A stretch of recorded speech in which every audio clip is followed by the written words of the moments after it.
Okay, so ഇതൊരു mid range entry level PC എന്ന് പറയാം. 58,000 റേഞ്ചിൽ വരുന്നതാണ്. DDR5 platform, Intel based PC, Malappuram based ഒരു ക്ലയന്റ് ആണ്. Purpose, casual gaming, coding, programming ഇതൊക്കെയാണ്. ഫസ്റ്റ് നമ്മൾ ഇതിനു മുമ്പേ ചെയ്തൊരു വീഡിയോയുടെ ഫോളോ അപ്പ് പറഞ്ഞിട്ട് നമുക്ക് സ്റ്റാർട്ട് ചെയ്യാം.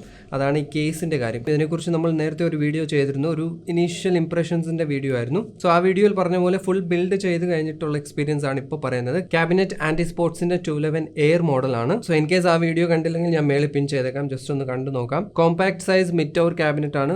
ഓവറോൾ ഞാൻ പറഞ്ഞ പോലെ പ്രൈസിംഗ് വൈസും ഇതിന്റെ ഒരു സ്പെക് വൈസും ARGB ഫാൻസ് 4 എണ്ണം വരുന്നുണ്ട്. സോ ഇതെല്ലാം കൊണ്ടും ഒരു 3700 to 4000 റേഞ്ചിൽ നല്ല ക്യാബിനറ്റ് ആണ്. പിന്നെ ഈ ക്യാബിനറ്റിൽ ബിൽഡ് ചെയ്ത് കഴിഞ്ഞപ്പം എന്തെങ്കിലും ഇഷ്യൂ ഉണ്ടോ എന്ന് ചോദിച്ചാൽ കേബിൾ മാനേജ്മെന്റിന്റെ ചെറിയൊരു ഇഷ്യൂ എന്ന് ഞാൻ പറയുന്നില്ല, പക്ഷേ കുറച്ചും കൂടി സ്പേസ് കൊടുക്കാമായിരുന്നു. ബാക്കിൽ നോക്കുവാണെങ്കിൽ സ്പെഷ്യലി CPU കേബിൾ, യൂഷ്വലി നമ്മൾ കേസസ് നോക്കുവാണെങ്കിൽ CPU കേബിൾ റൗട്ട് ചെയ്യുന്ന ആ ഏരിയയിൽ നമുക്ക് അറ്റ്ലീസ്റ്റ് ഒരു 1 സെന്റിമീറ്റർ ഗ്യാപ്പ് ഉണ്ടാകും. സോ ആ കേബിൾ നമുക്ക് ഈ ഗ്യാപ്പിൽ ഹൈഡ് ചെയ്യാൻ പറ്റും. സോ ഇവിടെ ആ ഗ്യാപ്പ് നമുക്കില്ല.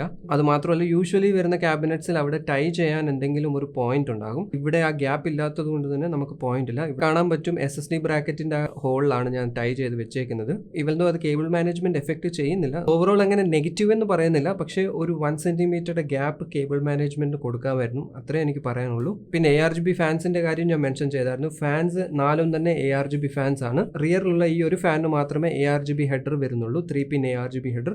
സോ ഇത് നമ്മൾ മദർ ബോർഡിൽ കണക്ട് ചെയ്യുന്നു. ആൻഡ് തന്നെ റീസെറ്റ് ബട്ടണും ഡയറക്ട്ലി കണക്റ്റഡ് ആയിട്ടായിരിക്കും വരുന്നത്.